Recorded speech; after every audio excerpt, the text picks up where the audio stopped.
जय मंडल, जय भीम, सेवा जोहार। आज एक समाचार आया है, एक सज्जन ने, हमारे साथी ने आरटीआई लगाई, यूजीसी में आरटीआई लगाई और उन्होंने जानना चाहा कि अभी तक ओबीसी के प्रोफेसर, एसोसिएट प्रोफेसर और असिस्टेंट प्रोफेसर की क्या स्थिति है। उसमें आरटीआई के माध्यम से जो रिजल्ट सामने आया बहुत चौंकाने वाला है। सूचना के अधिकार के जरिए आई ये खबर ने ओबीसी आरक्षण में हो रही गड़बड़ी का मामला फिर से उजागर कर दिया है। सूचना के अधिकार के जरिए यूजीसी से सवाल पूछा गया था कि देश के सभी केंद्रीय विश्वविद्यालयों में ओबीसी आरक्षण के जरिए कितने प्रोफेसर, एसोसिएट प्रोफेसर और असिस्टेंट प्रोफेसर के पदों पर भर्ती है। साथ ही यह भी पूछा गया था कि इन पदों पर ओबीसी आरक्षण के तहत कितने पद स्वीकृत हैं और कितने लोगों की नियुक्ति हुई है। इसका जो जवाब आया है वो चौंकाने वाला है। 10 अगस्त 2020 को विश्वविद्यालय अनुदान आयोग यानी यूजीसी नई दिल्ली ने अपने जवाब में जो जानकारी दी है, पहले उसे देखिए।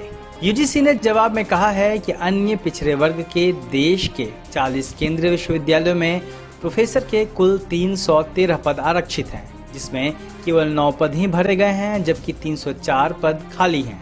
इसी तरह एसोसिएट प्रोफेसर के देश के 40 केंद्रीय विश्वविद्यालयों में ओबीसी के कुल 735 पद स्वीकृत हैं, जिसमें 38 पद भरे गए हैं और 697 पद खाली हैं। इसके अलावा सहायक प्रोफेसर के केंद्रीय विश्वविद्यालयों में ओबीसी के 2232 पद स्वीकृत हैं, जिनमें 1357 पद ही भरे गए हैं, जबकि 905 पद खाली हैं। इन आंकड़ों के सामने आने के बाद ओबीसी के बीच इसको लेकर चर्चा छिड़ गई है। हालांकि ओबीसी आरक्षण को लेकर लंबे वक्त से सवाल उठता रहा है और इस आरटीआई में आईआईटी, आईआईएम्स और आईआईएससीआर आदि सभी में जो और एनआईटी आदि में ओबीसी के प्रोफेसर की जानकारी मांगी गई थी, तो केवल 40 यूनिवर्सिटी में जानकारी दी गई। बाकी संस्थाओं में जानकारी उनके पास उपलब्ध नहीं है और उन्होंने बोला है कि बाद में आएगी तो दी जाएगी। तो ये स्थिति है ओबीसी की।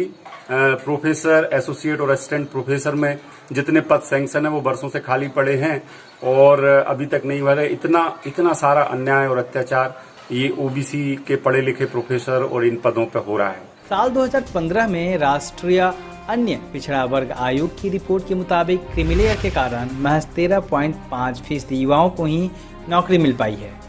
इस रिपोर्ट के मुताबिक ओबीसी समाज को 27 साल में सिर्फ 13% आरक्षण मिल पाया है। ओबीसी कल्याण संसदीय समिति ने भी माना है कि ओबीसी समाज को सरकारी नौकरियों में सिर्फ 13.1% का लाभ मिला है। दूसरे संविधान में ओबीसी को 27% आरक्षण मिला है, लेकिन ओबीसी हमेशा इस बात को लेकर आंदोलन करता रहा है कि उसे नियम के मुताबिक आरक्षण नहीं मिल पाता है।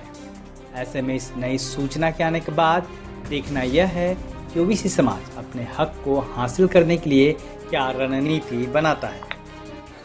तो इस बारे में हम लोग तेजी से आंदोलन की ओर अग्रसर होना पड़ेगा, तभी हम लोगों को संख्या के आधार पर जो हिस्सेदारी है वो मिल पाएगी।